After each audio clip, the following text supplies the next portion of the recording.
लाला उठ जा। भगवान सोच रहे बिल्कुल हटीला है, उठेगा नहीं, तो क्या करें महाराज, कैसे उठाएं इसको। तो भगवान ने क्या किया, भगवान ने क्या किया बताइए, जो हृदय में छवि बनी थी उस छवि को गायब कर दिया। जो ही वो छवि गायब हुई ध्रुव जी व्याकुल हो गए, और व्याकुल होकर के जब आंख खोलते हैं तो जो छवि हृदय में थी वो छवि अरुण के जैसे एकदम होठ है, नीलांबर स्वरूप है। मारो आज उनको देख करके कमल भी लज्जित हो जाए।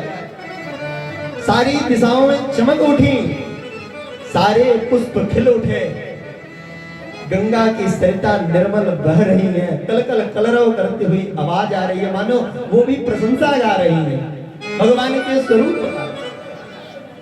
और जब ध्रुव जी ने देखा तो महाराज मन में आया कि इनकी प्रशंसा करूंगा। क्या करूं? प्रशंसा करूं। तो प्रशंसा कैसे करेंगे? अरे भाई कुछ श्लोक वगैरह गाऊं, कुछ मंत्र पढ़ूं कि भगवान थोड़े और खुश हो जाए। बोलिए राधे राधे। लेकिन 5 वर्ष के ध्रुव कहीं कोई विद्यालय में कभी गए नहीं, अभी तो मित्रों के साथ खेल ही रहे थे। विचार किया कैसे नाथ का गुणगान कैसे मैं गाऊंगा।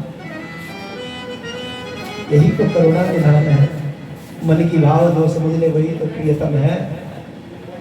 भगवान समझ गए, तुरंत अपना पांचजन्य उठाया और कपोलों से स्पर्श करा दिया। और कपोलों से स्पर्श कराते ही मानो चारों वेद 18 पुराण 6 शास्त्र की जो विद्याएं हैं उनके हृदय में अवगाहित हो गई। और बढ़िया पुरुष सूत्र से भगवान का नमन किया। हरि ओम सहस्रशीर्षा पुरुषः सहस्राक्षः सहस्रपातः शभ्यूमिगुं सर्वस्कृत्वा त्यतिष्ठदशांगुलं मा। पहले पुरुष सूक्त से मानसिक पूजन किया ध्रुव जी ने भगवान का। उसके बाद भगवान की स्तुति गाते हैं। योऽन्तः प्रवेश्य मम वाचमिमां प्रसोक्तां चमिमां प्रसोक्तां संजीवयत्यखिलशक्तिधर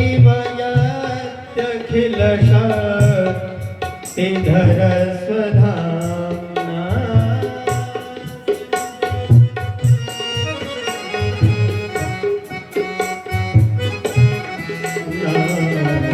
योऽन्तः प्रवेश्य मम वाचमिमां प्रसोक्तां।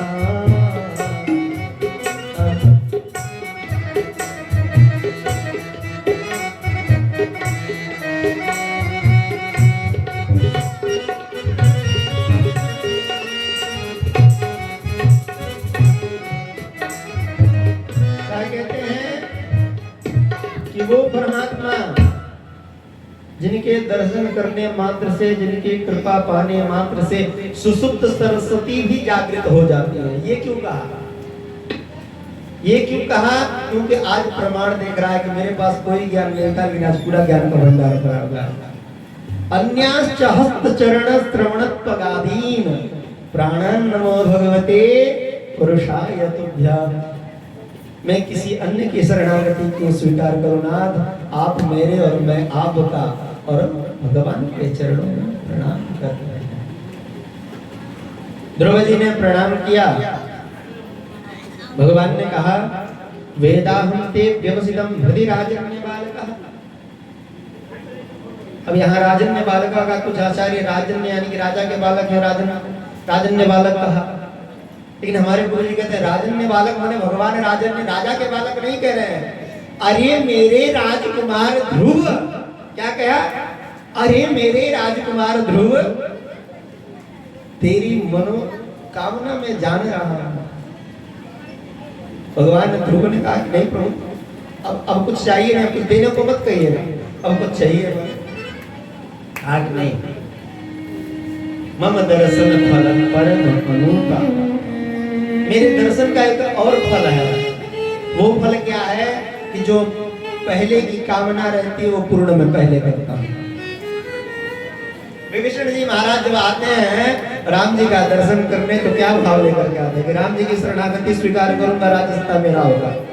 सब जानते हैं भगवान कि विजय होनी ही होनी है, रावण की पराजय होने।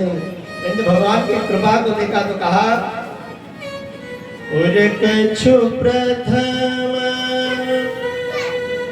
वासना रहे, प्रभु पद प्रीति सहित सोबहि। कछु प्रथम वासना रहे, हरि बोल, सहित सोबहि। कछु प्रथम वासना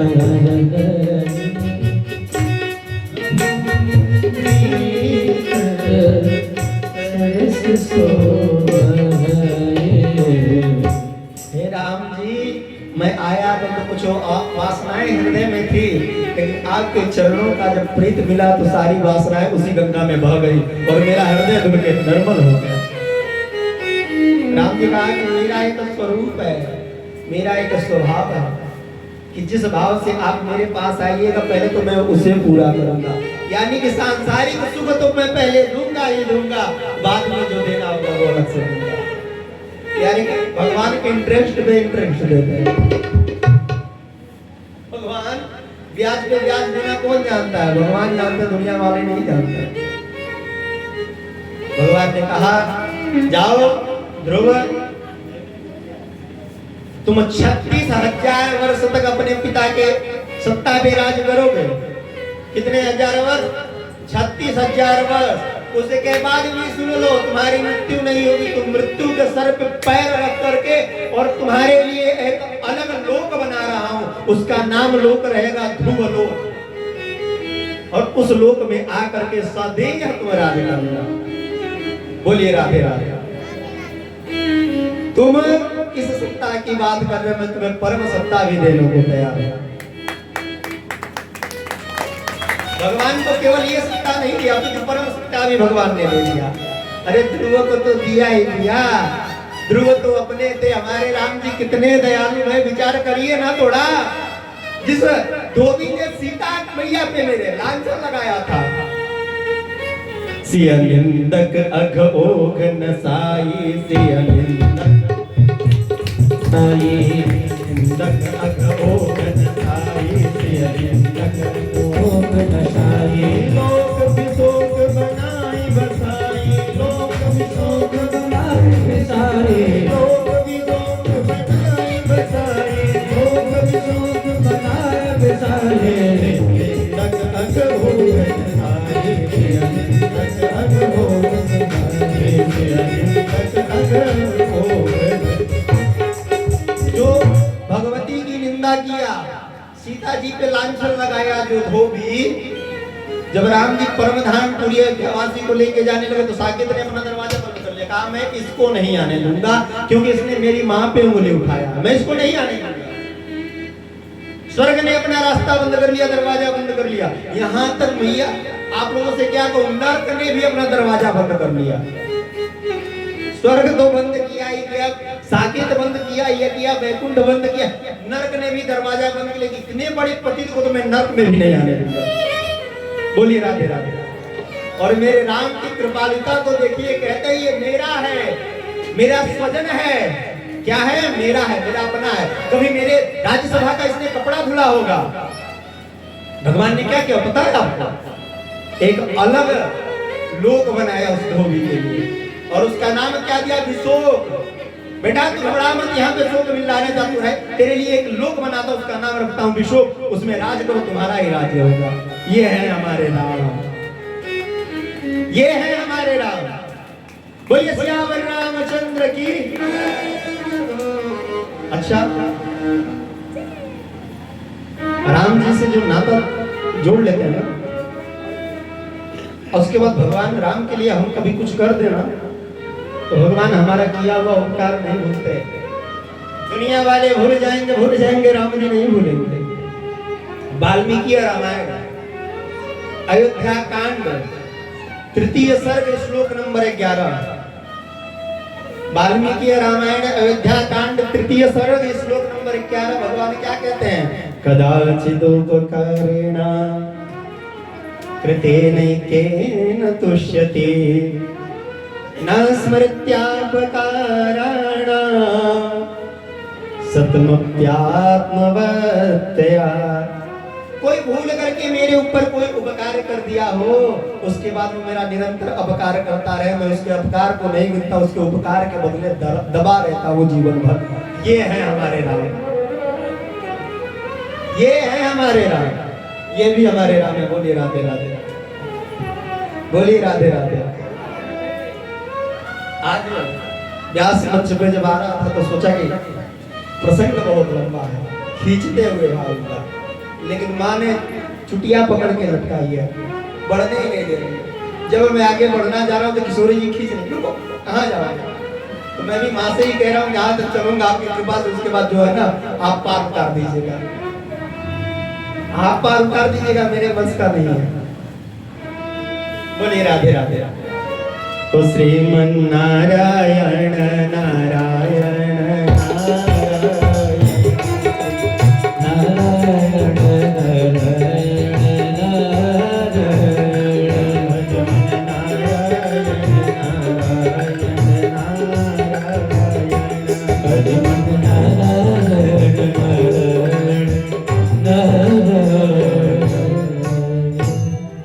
ध्रुव जी महाराज अपने राज्य वापस आते हैं, भगवान परम अपने धाम को वापस होते हैं। ध्रुव जी आ रहे हैं तो खुद को ठगा महसूस कर रहे हैं, जैसे मानो कि मैं तो ठगा गया, मुझे परम पिता परमात्मा मिल गए थे। जैसे परम पिता परमात्मा की एक झांकी पाने के लिए बड़े बड़े ऋषि महर्षि जी योगेंद्र मुनिंद्र समाधियों में जाकर के तपस्या करते हैं, वो नारायण मुझे आज मिल गए थे। क्योंकि अब सुसुप्ति जो सरस्वती थी वो जागृत हो गई है, उस परमात्मा से मैंने सांसारिक इच्छाओं को प्रकट भी नहीं किया, परमात्मा जान गए और मुझे देख दिया। क्या करूंगा लेकर ठगा हुआ महसूस करके आ रहे इधर उत्तानपाद जी को जब पता चला कि मेरा पुत्र आ रहा है, भव्य स्वागत किया। माय बाप ध्यान दीजिएगा, यही परमात्मा की कृपा है। जिस दिन समाज ठुकरा दे हमको, उस परम पिता परमात्मा की चरण स्वीकार कर लो, फिर वो स्वीकार करेगा। जिस दिन हम परम पिता परमात्मा का चरण पकड़ लेते हैं, फिर पुनः संसार भी हमारा चरण पकड़ने को तैयार हो जाता है। बोलिए राधे राधे। तो मुझे कौन पूछता था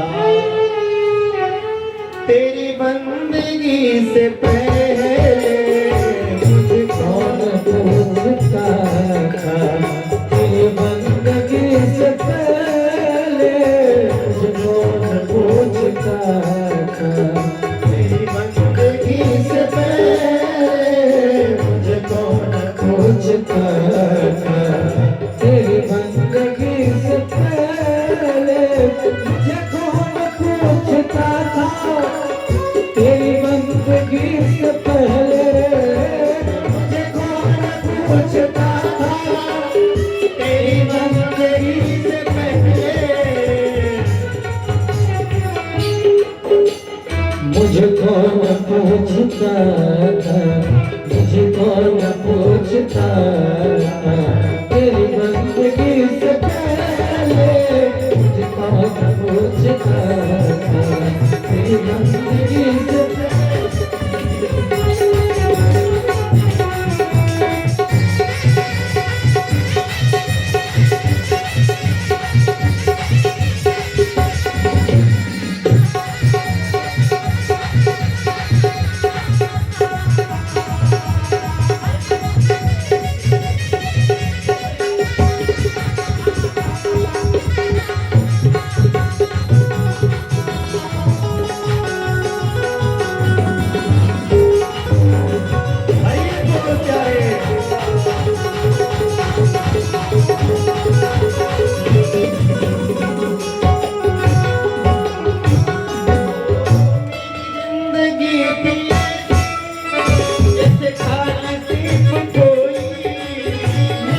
जैसे खान से फकोरी बढ़ गई है कीमत तूने भर दिए हैं मोती बढ़ गई है कीमत तूने भर दिए हैं मोती बढ़ गई है कीमत तूने भर दिए हैं मोती बढ़ गई कीमत तूने भर दिए हैं मोती मैं दर दर भटक रहा था दर दर भटक रहा था दर भटक रहा था दर दर भटक रहा तेरी बंदगी से पहले दर दर भटक रहा तेरी बंदगी से पहले मुझे कौन पूछता याद है तेरी बंदगी से पहले मुझे कौन पूछता था तेरी बंदगी से पहले मुझे कौन पूछता। भगवान ने कहा जाओ आए राजसत्ता पे अभिषिक्त हुए आगे उनके भाई उत्तम को यक्षों ने मार दिया यक्षों पे जब आक्रमण करने चले तो मनु जी ने समझाया पुनः मृत्यु के सर पे पैर रख करके ध्रुव जी परम गति को प्राप्त हुए। बोले राधे राधे। जब भगवान के पार्षद ध्रुव जी को लेके जा रहे थे तो बेचारे बड़े खिन्न मन बैठे थे। पार्षदों ने पूछा उदास क्यों है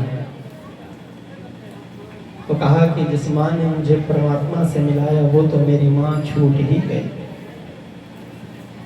पार्षदों ने कहा महाराज ऊपर देखिए आपसे पहले एक और विमान जा रहा है उसमें आपकी माँ जा रही है।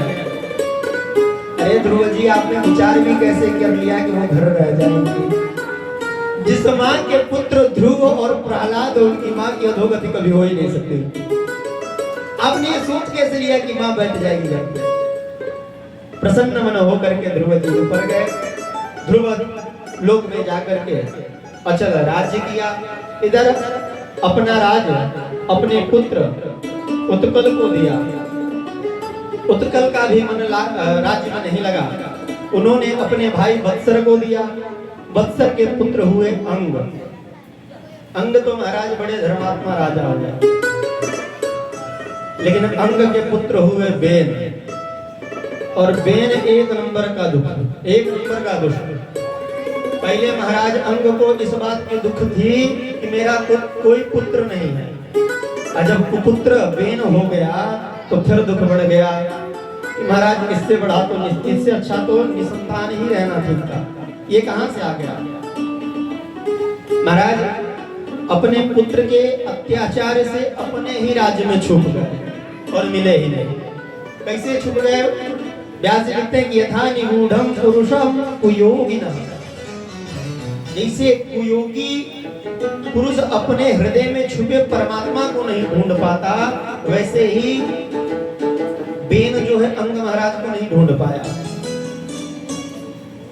बेन जब राजा हुआ तो सबसे पहले क्या कहा जितना भी धर्म कर्म का कार्य हो रहा है सब रोक दीजिए।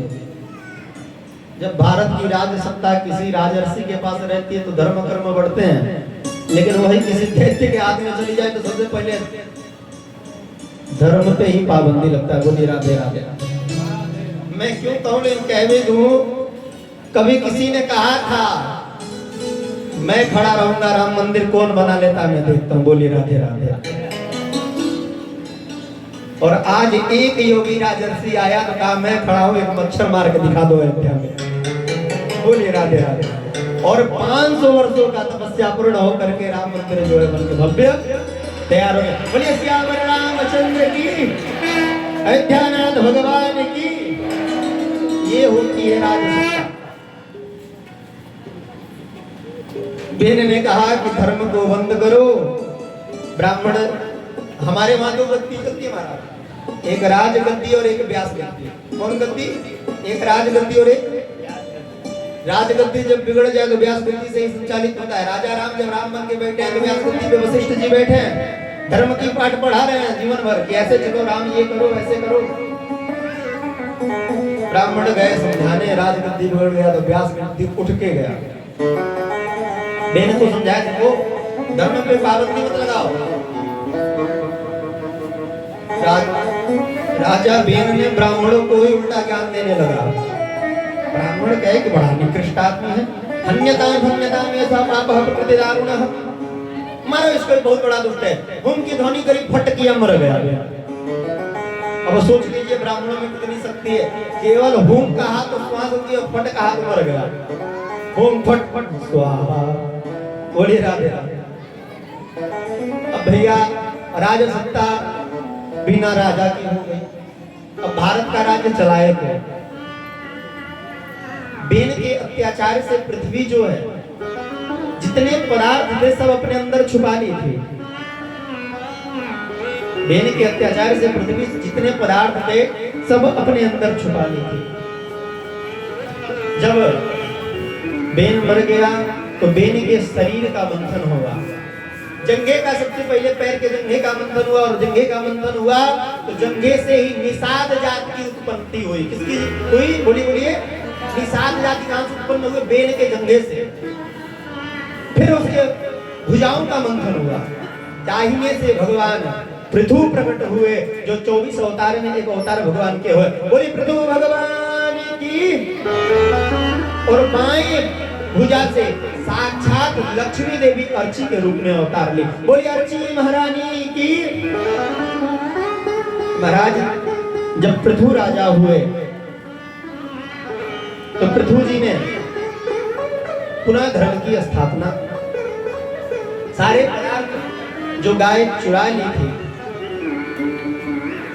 पहले पृथ्वी से निवेदन के, जो सारे पदार्थ गाय पृथ्वी चुरा ली थी उनसे निवेदन किए दे दो, नहीं मारी तो कुछ कोप किया तो पुनः मान गए। कहीं ठीक है, मैं गाय बन करके आऊंगी और आपको जो चाहिए सब दूर लीजिएगा। वो गाय का रूप धर के पृथ्वी आती है और पृथु महाराज ने पृथ्वी का दोहन किया, इसलिए उनका नाम क्या पड़ा? बोलिए पृथु पड़ा। क्या पड़ा? बोले पृथु महाराज की। सभी अपने अपने आवश्यकताओं के हिसाब सामान का, पदार्थों का दोहन किया और पृथ्वी पुनः अपने रूप में समाहित हो गई। पृथु महाराज अपना राजपाट अपने पुत्र विजित्वाश्व को दिए। विजित्वाश्व के अविर्धान हुए, अविर्धान के बरहिस्पद हुए।